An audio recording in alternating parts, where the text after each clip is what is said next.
Welcome to Cover Ever number 2. I'm your host, Echo Fan Grey Wolf.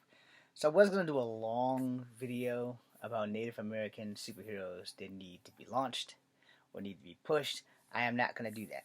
I am going to specifically talk about one Native American hero. It's going to be a really short video, and I really think they should push him. In fact, I think they should let me play him, even though I do not fit the size. The other indigenous hero that they should let me play, well, Suits over there. Yeah, the blue one. Miguel O'Hara. Technically, you can count him as indigenous because he is of Mexican and Irish descent. Alright? I am of Native American, black, and white descent. I do not know what the white, and as far as we know, the black is from Africa. I don't know what part of Africa because I do not have my um, ancestry results in front of me. But anyway, not that that matters. What does matter is that Marvel, and y'all should pull for me, to play this guy, American Eagle. Now, I do not know why Navajo would carry a crossbow, but I don't think that's really a question. It's still a bow. It still shoots arrows, and his powers is magic. This is one of his more modern takes. But let me see if I can find another. That is not American Eagle. I have no idea who that is. I think that's a girl with tattoos. Might be. I have no idea who that is. It's an X-Man though. And they have Forge here. I don't think I can make it any bigger, but there's Forge. Both of those are Forge. They're also Forge is a Native American. But right now, we're not going to talk about Forge. We're talking about American Eagle. And that's what he looks like with his helmet on, because he now rides a motorcycle. Or at least he used to ride a motorcycle, because I don't know if he's still in print, which he should be. And Marvel should give me a job playing American Eagle. Granted, I am not 5'11", but you can always retcon the um the character. So between him and Miguel O'Hara and Wyatt Wingfoot, those are the main three Native Americans I would like to play. So here's my thing. Alright. Both Marvel and DC and even like some of the other big brands they they don't push the Native American characters. Alright? They do not push them. I'm sorry, they do push maybe a few, but most of those were X-Men. Wyatt Wingfoot was pushed because he was in the Fantastic Four. So in their big books, they do somewhat push Native American characters. They push Puma in Spider-Man because, of course, he was Native American, but sadly he was the bad guy. Jesse Blackcrow has made an appearance in Spider-Man, but again, they don't really push Black Crow. Red Wolf had his own books. They don't really push Red Wolf, you know. And I think it's a damn shame because with all the indigenous erasure happening on TikTok right now, we really need a fucking hero. And since Marvel has acquired Gargoyles, they push Elisa. They don't push her brother. Of course, he got turned into a panther, so that kind of wouldn't really work out. And they do push their baby sister Beth. But they did push Peter Maza for a little bit. But Elisa is mixed. She's black and native because she's Hopi and black. So you know, it kind of messes me up a great deal that no one pushes Native American characters. The only Native American character I ever known for DC Comics was Apache Chief, and he initially wasn't a DC comic character. Apache Chief initially belonged to Hanna-Barbera. Hanna-Barbera, they pushed an Indian, but they didn't push the Native American Indian, and that would be Haji. So there hasn't really been too many Native American heroes that's been pushed. Centurions had John Thunder. Brave Star was a separate show by itself. None of the Silverhawks had black people. The Thundercats, I mean, not black people. None of the Silverhawks had Native American people. The Thundercats did not have Native American people. They had Amazon girls, but they weren't Native Americans. Even the reboot didn't have them, so that I can recall. Um, John Blackstar is questionable on whether he was Native or not. But if you let me just Google it, that'll solve that problem. The cartoon John Blackstar. John Blackstar is an astronaut from Earth stranded on the planet Sagar, and his spacecraft was swept into a black hole, taking him into an ancient alien. Of course, they wouldn't give me any more, so now I gotta click on the Wikipedia. The ancient alien. Now I gotta find it all over again. Damn it.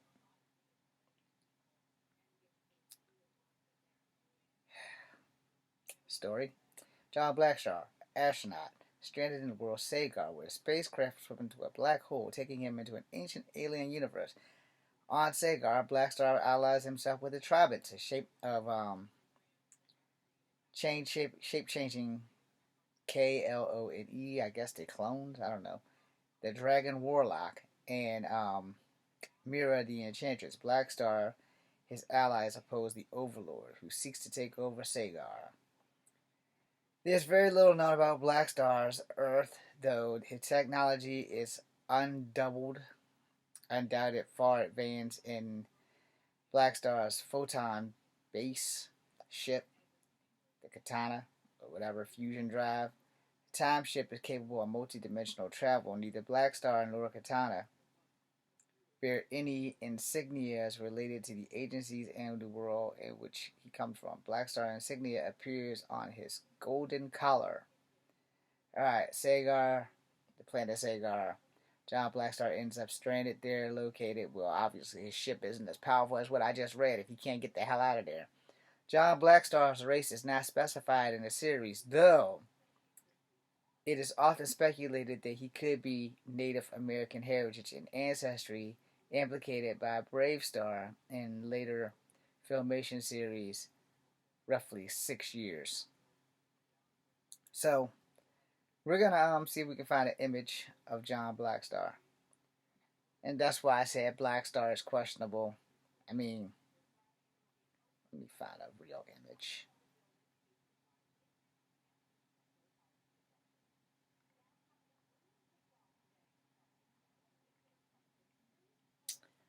So this is Blackstar. And that's exactly how he looked. I had the toy. You click the thing and the golden insignia lit up on his back. And it was kind of a combination, I would say, of him being like if Tonto was Tarzan. And he also was He-Man along with Goldar and the Golden Lance. It's kind of a combo of all that, but before. Now that's new because I've never seen that. I'm going to have to go look for that. Blackstar meets He-Man. When the hell did that happen? Okay, that's over. Hey, it's right here. Like I said, I give you guys 99.9. I'm going to have to go look into that. Anyway, Blackstar on Thundar, what the hell?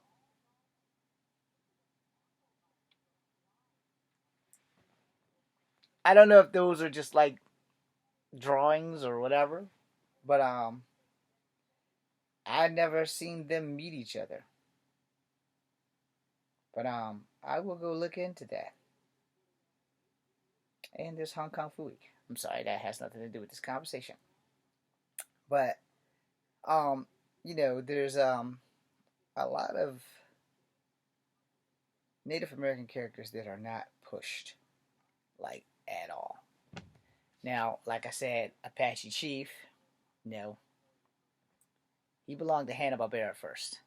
And the reason for that, let me go ahead and Google that shit. Why was Apache Chief? Let's try it again. Why was Apache? God damn it. Why did Hanna-Barbera introduce Apache Chief to the Super Friends? According to Wikipedia, he was one of the new heroes added to increase the number of non-white characters in the Super Friends ranks. Okay, so now y'all know. Who was the original owner of Apache Chief? Of course, it wouldn't give me the whole thing, or it wouldn't voice it out. So now I gotta read it. Apache Chief, and then I'm going to be done with this.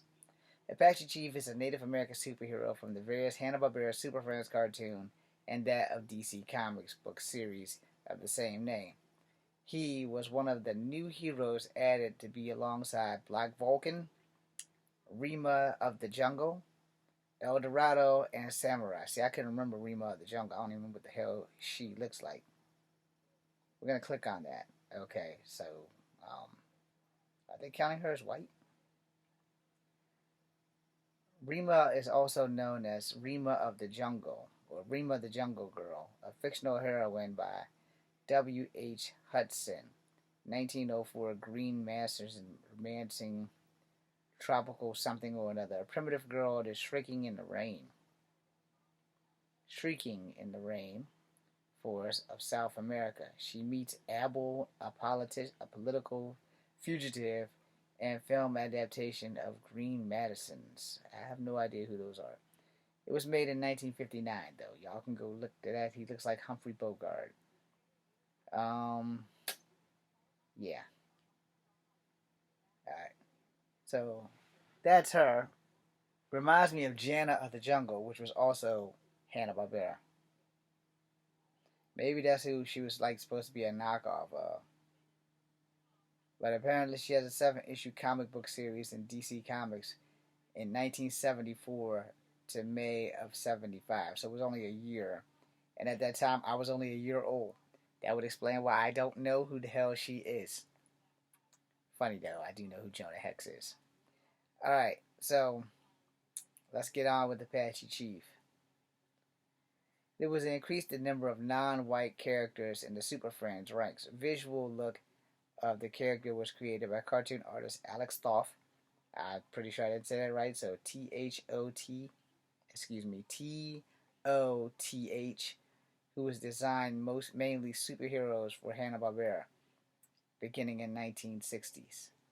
It was voiced by Michael Ree, and most of the appearance of Regis Corley in his debut appearance.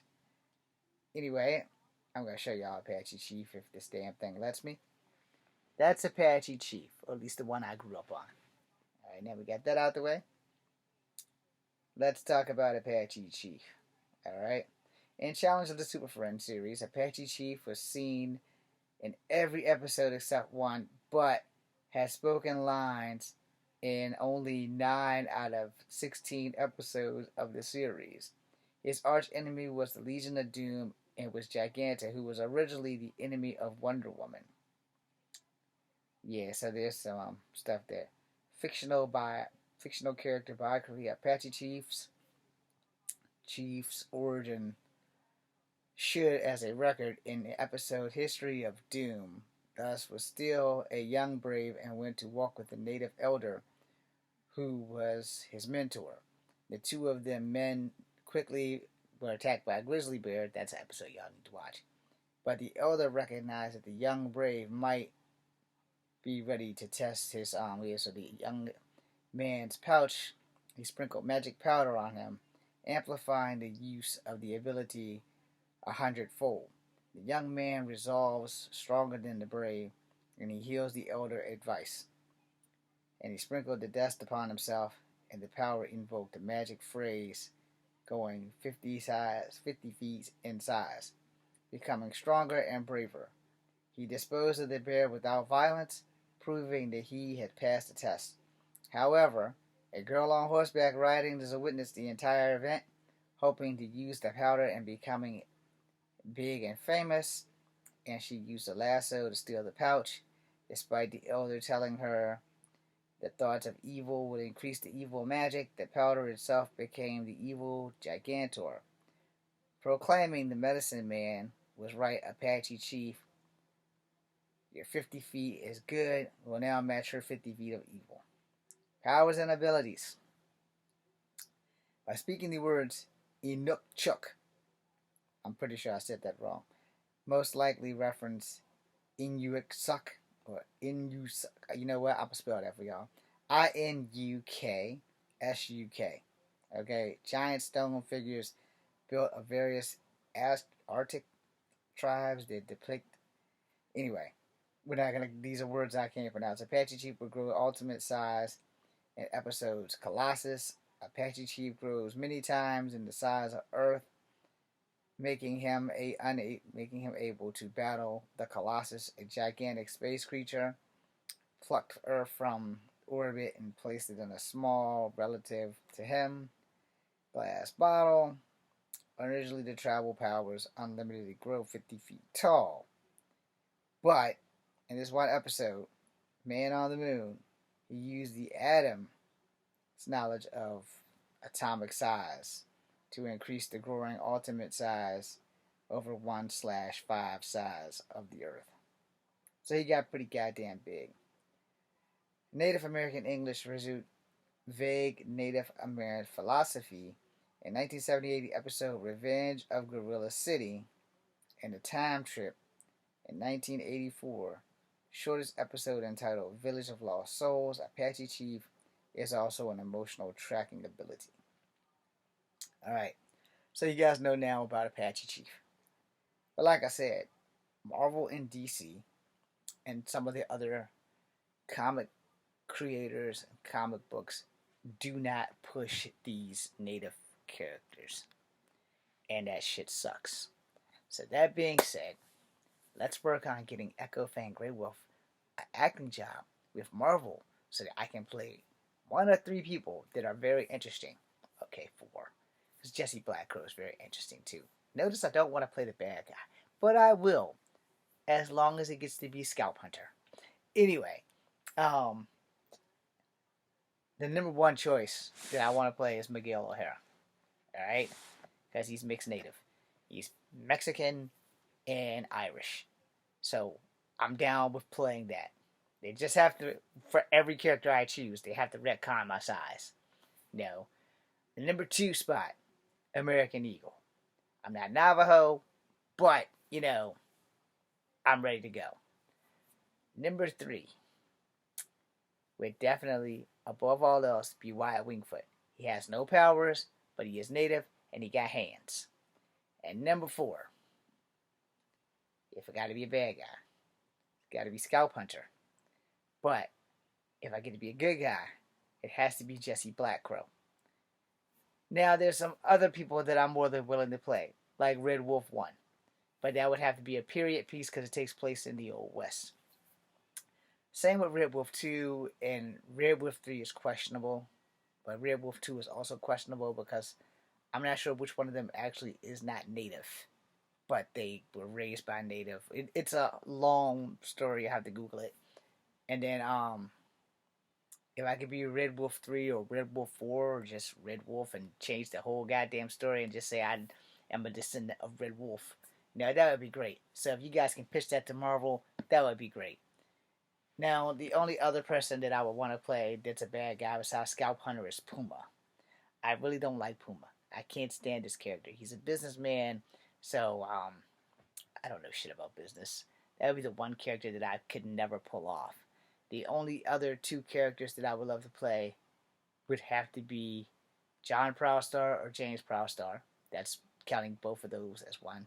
And Forge. But I really don't want to be Forge because I don't want to let amputees down. Even though I know it'd be special effects because I still have my body. But I don't want to be Forge. I don't want to let any natives down trying to speak Cheyenne because he's Cheyenne. Now, if I was a woman, I wouldn't have a whole lot of characters. Oh, yeah, there's one more native that I could probably pull off, which would be Shaman from Alpha Flight. Now, if I was a woman, the natives that I would play, there would only be 1. Okay, maybe 3. But the main one would definitely be Danielle Moonstar. Now, if it couldn't be her and I was a girl, then I would be Talisman or Snowbird. That's pretty much it. I wouldn't want to be Silver Fox because she does Logan pretty dirty. So, therefore, but since I'm a man and all the male characters, unless they start doing multiverse, you could be Danny Moonstar, but you're going to be a dude from Earth 99999 with a line over at 9s. That could work. I have my own bow and arrow. But instead of going through all that shit, just make me American Eagle. It'd be much simpler. Just make me American Eagle 616. Or number one choice, Miguel O'Hara, because he's Mexican, and Mexicans are native to Native Americans. Because before there was borders, Mexico was most of California and half of Texas. But then there were borders. Anyway, that being said, I'm Echo Fan Grey Wolf. This is Kung Fu Havoc number 2. Be seeing you.